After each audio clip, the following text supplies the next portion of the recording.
Hello, I am Drag, and today I will be doing a movie review. The last time I did a movie review was Christmas of last year, and I have been kind of wanting to get back into it, but oh man, they're so much harder to do, and it's like hard to watch movies that people haven't already seen. So this particular movie is a Thanksgiving movie called Learning to Love Again. I actually came across this movie unintentionally because a friend was like sending me these bad Hallmark movies saying, "Oh yeah, you should watch these. You should totally watch these. You love bad movies." I'm like, "Oh my god, yes I do." So I watched that movie. I forgot what it was called. And then I came across this one. It was very interesting. The YouTube thumbnail caught me. And I'm like, okay, what's this? And immediately watching this movie, I realized this is not the movie that was advertised on the thumbnail. I can't find the other video anymore, and I forgot what it was called. This movie that I will be talking about today is called Learning to Love Again. I accidentally came across this movie. I fell in love with this movie. But the funniest part is, once I watched it, I immediately forgot everything about it. I was like, watching this movie, it was like I was sucked into like this dimension, if that makes sense, and I'm just outside of my body. Like, watching this movie was that experience for me. It was, I don't even know, but having watched it 2 or 3 times, I can safely say I remember some of the movie, and that is what I will be telling you about while you guys watch me draw whatever the hell is on in the background for this video. So let's go. This movie is about a character named Jane Lane, and she is going home for Thanksgiving after having lost her job and breaking up with her boyfriend. So, the fun stuff just to do before, Thanksgiving.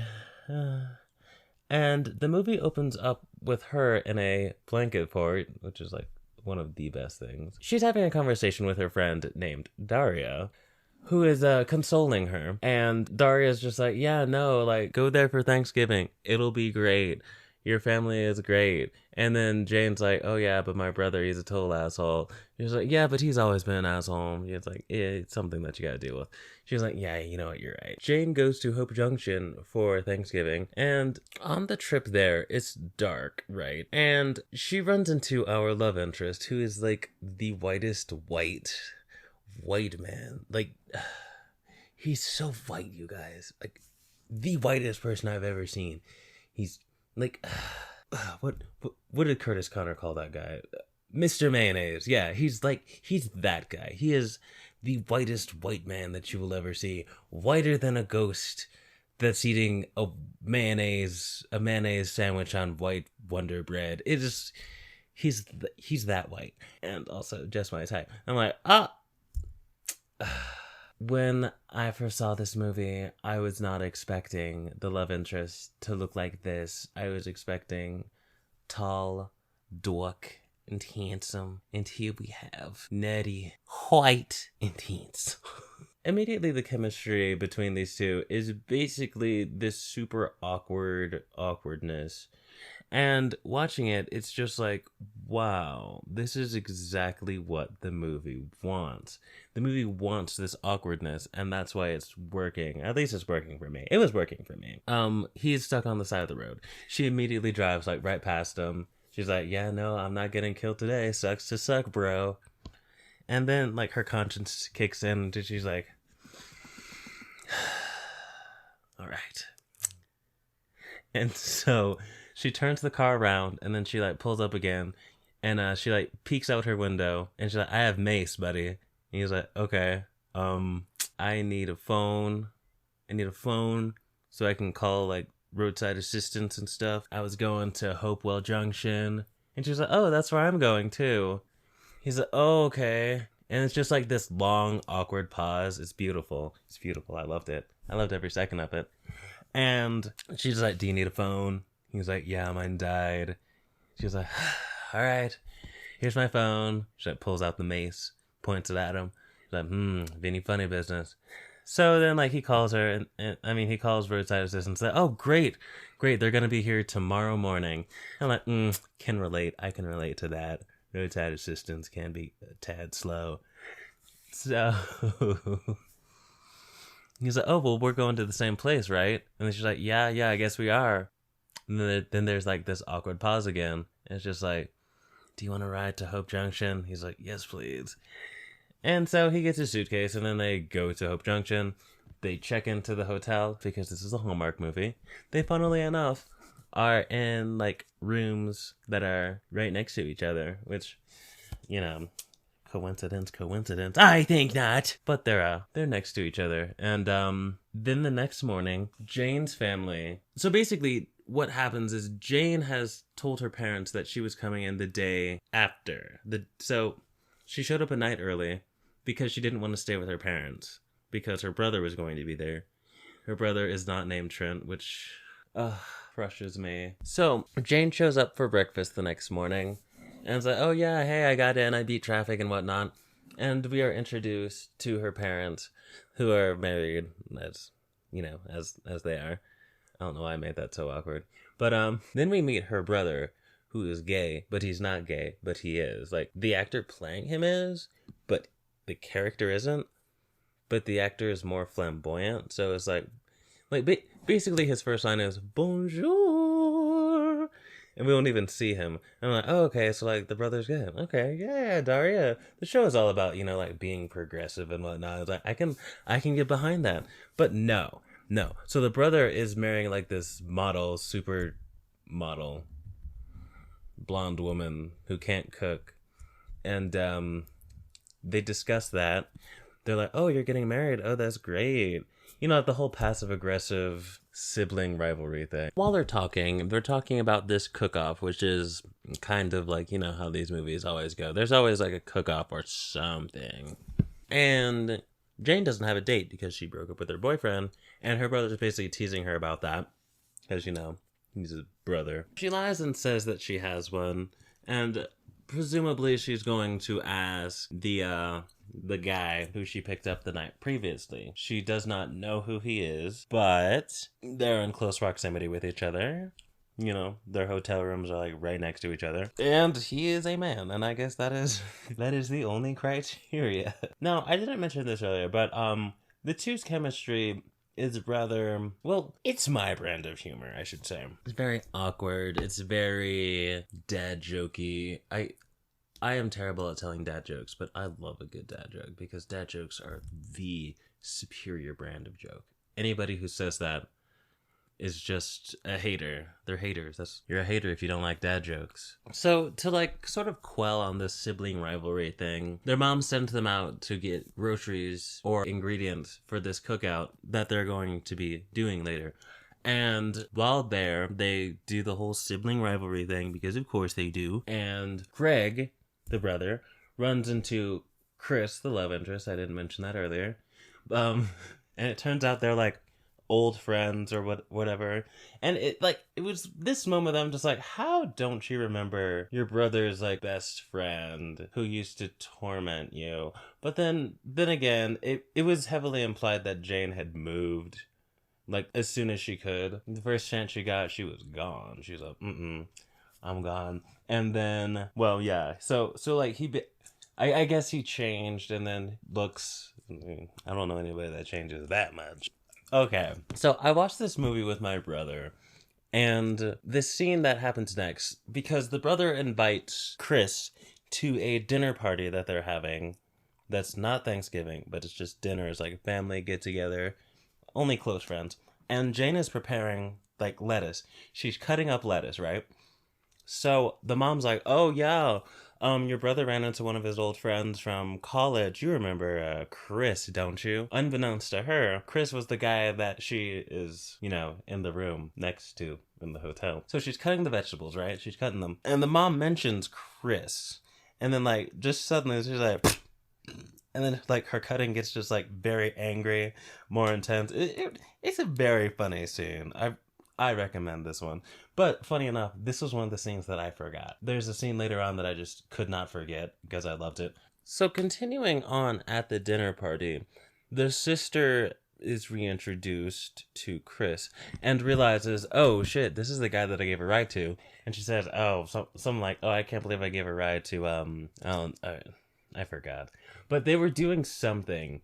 So the reason why she doesn't like Chris is because he squirted orange juice or fruit punch on her back when they were kids. That's all she really remembers of him, because it happened in front of the whole school back when they were in elementary school. Oh, this movie. Okay, so during that scene, Chris basically brings up a moment of their past, like calling her Pinky Lane or something. She was bringing out crab cakes. This is when she realizes, like, oh, this is the guy. How that scene basically plays out is she's giving she is upset. She is angry.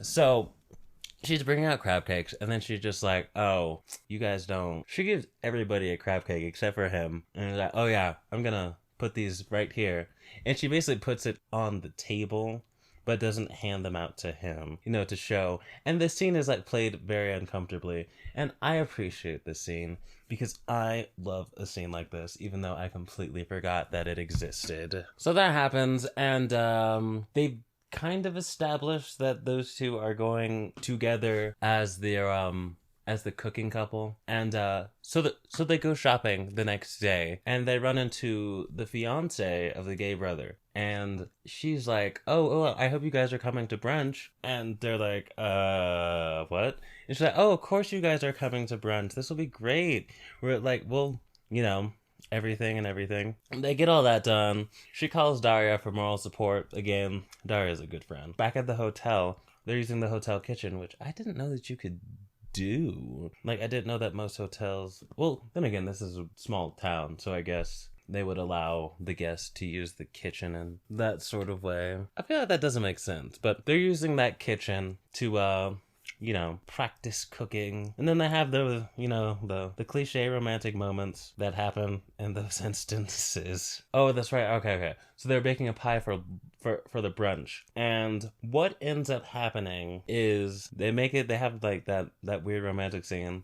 Then the brother comes in and is like, whoa, what's going on here? But what's going on here? This is not okay.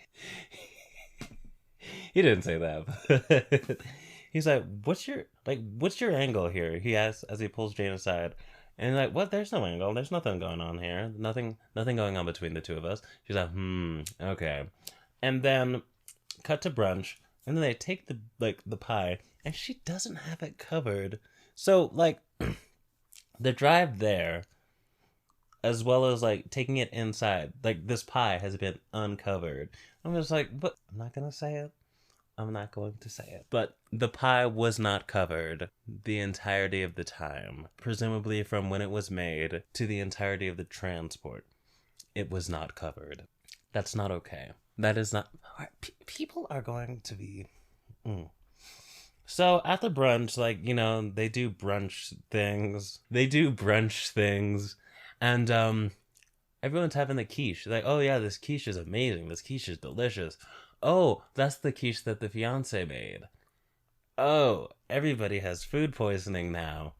Except for the people, who didn't eat the quiche. Because, that's how food poisoning works. So, they don't find out about that until much later, but, it's coming. So, they have the whole brunch thing. Then they leave. I forgot what happens after that. Later on that night, Chris makes this, romantic dinner for just, the two of them in the kitchen.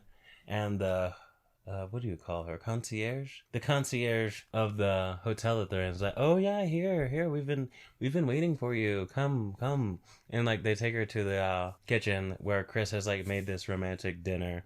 And he's genuinely trying to, get with her, but she's just not picking up on it. It's great. And so she's like, oh yeah, no, it's great. She's like, yeah, this is great. Okay, it's good that we have these moments outside of when we're playing this role. She just doesn't get it. It's great. Completely oblivious, how I would be. So the next day, I know this is going past. The next day, she's saying, oh yeah, okay. So we have a plan for this. Instead of calling him, she just kind of knocks on his door and leaves him a note or something. No, she hollers into the room. And I was like, why don't you send him a text? You have his phone number, but I guess that's not... Okay. And there she goes down to the concierge, oh, you're not the lady who's normally here. It was somebody that they met earlier. And it's oh, well, what are you doing here? It's oh yeah, anybody who had the quiche last night kind of got food poisoning. It's Okay, I see. I see. So at the cook-off thing, what was it called? Hope Junction's pie baking competition and social. Okay, so it's like a social event. A social. It's a social. So at this event, Chris is a no-show. We don't know why yet. I know why, but they don't know why. They assume that he just kind of flaked, like dipped out of town. The brother is there, and the mom and dad are just like, yeah, so your guy's a no-show. Well, his fiance is kind of indisposed right now. So looks like you two will be doing this together. And they're like doing this thing, they're doing it, and it gets pretty heated as they're like throwing all their childhood jabs at each other. It doesn't matter what they're making, but the original concierge lady, I forgot her name, but she's actually kind of a recurring star in this too. I love her. She's great. Yeah, so Jane gets upset, like, because the brother went a little too far, and she goes by the coats and starts crying. And then she has a heart-to-heart with her dad. And honestly, because of this scene, I'm kind of, like, on both of their sides, because anybody who's had siblings knows, like, how siblings work, how they can be frustrating, the insecurities that siblings bring up. And I'm just like kind of on both of their sides. Cause like from Jane's point of view is like, oh, you're always like showing off, always bragging about everything. And then he's like, oh yeah, well look at you. Like you've always had like the support of mom and dad. I finally have like a wife, well, fiance, and it's just here you come, like you come back into town, and she's like, yeah, but I've like gone through all this hardship and whatnot. Everyone still talks about you. I'm just the brother of Jane Lane. And I'm like, ugh, I'm Greg Lane. They're like, they should have named him Trent, but like Trent wouldn't work. You guys, okay. So she goes back to the hotel. She asks if there's a message for her. There isn't one. So basically, Chris has been a no-show this whole day. So she calls Daria, who is getting a massage, and, you know, like, talks to her for moral support. And, after that, Chris shows up again. He's at her door, and, like, come to explain. They're like, oh my god, I'm so sorry.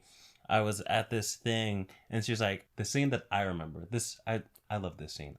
I love this scene. This scene, where she's like, you have 5 seconds to leave. Otherwise, I will call the front desk. And I am going to complain. 1, 2, 3, 4. And like he's like, I'm just trying to explain. Oh my god, no, I love that scene so much. It was just, it was great. It was great. He basically says, I was at this teacher's job. See, I'm a teacher, but I got laid off. And like this looked like it might have been a good thing. I thought I was gonna be back before noon. And they kept me there all day. And it's just like this scene, and then she just kind of goes for a walk, and she ends up on the other side of town. She goes to a coffee shop where, surprise, surprise, Chris shows up, and they just kind of talk it out. And after he leaves, she gets a call from her mom, like, oh my god, something happened to your brother. He's hurt. He's in the hospital. I mean, we just got back from the hospital, but he's, like, you need to come see him. Because the last time they had talked, they were like not on good terms, and he shows up. Like she's like, well, fuck, I'm on the other side of town. I can't do that, and she couldn't get a taxi. So as she's kind of like panicking in this instance, Chris shows up, you know, as you do, and he's like, oh Jane, do you need a ride somewhere or something? You look like you need a ride. She's like, oh my god, something happened with my brother. Yeah, so she's at home now. And her and her brother kind of have like another heart-to-heart where it's just like, I just feel like everything you do overshadows what I do. You know, he's on anesthesia or something. He fell off of a ladder, by the way. So she goes into the next room, and she's like, Chris is like making jokes with the mom. Mom is just loving every second of it. She's like, Jane, why haven't you bagged this guy yet? Yeah, so then like Thanksgiving Day, the next day, brother has a neck brace. So this movie is weird because I have never had a Thanksgiving like this. They're treating Thanksgiving kind of like it's Christmas. And that's why this, even though it takes place in the autumn, felt like a Christmas movie. I don't know, maybe that's just me. It felt very much like a Christmas movie. Just because of how everything went down. At the Thanksgiving, they exchanged gifts for some reason. I don't know. And Daria shows up. It's a very wholesome scene, disgustingly wholesome. And Daria shows up. She's like, "Oh my God, Jane. So like, I guess you're staying here because you met a little someone. Because you know, Chris got the teaching job. I don't know if I mentioned that before, but he got the teaching job. She gives her a gift, a bus ticket, which at first seems like a very insensitive gift to give somebody, but she's like, oh, that Daria. No. She gives her a bus ticket, basically saying, no matter how stressful life gets, just remember, I'm always a bus ride away. And it's like, aw. And then the movie ends. That was the movie. That was the whole movie. It was very rambly as I described it, but you know what? I like this movie. I liked it so much that I unironically watched it 3 times. I forgot each time that I watched it, but I remembered this time for this review. I may or may not have been watching a side by side as I was retelling the account of this story, but like I saw it 3 times, and I'm probably gonna watch it like 15 more times during Thanksgiving because like, damn. I really like this movie just because it's cheesy. It's a nothing movie. That's what I'd call it. It's just wholesome crap that you put on in the background. It's a Hallmark movie, and I like it. I approve of the Hallmark this Hallmark movie, mainly because the whole Jane and Daria thing. I really believed that they were friends, which I did not compliment the acting before, but like I should have. The acting was actually really good. The acting in this movie is really good, as far as acting goes. I at the very least believe that the characters believe that they are the characters, if that makes sense. I don't know, maybe that's an actor thing. But yeah, this movie is called Learning to Love Again. At first I thought it was Learning Love Again, but no, it's called Learning to Love Again. Yeah, thank you for watching and listening to me talk about this Hallmark movie that I should not have remembered they're Hallmark movies. Anyway, yeah, so that will be the video. Thank you for watching and listening. Like, subscribe, do all that YouTube stuff. Follow me on all my other social medias. I'm on Twitch, I'm on Instagram, and I'm on Twitter. And I have a Ko-fi in case you want to give me some of that moolah, money. And yeah, I will catch you guys next time. Bye.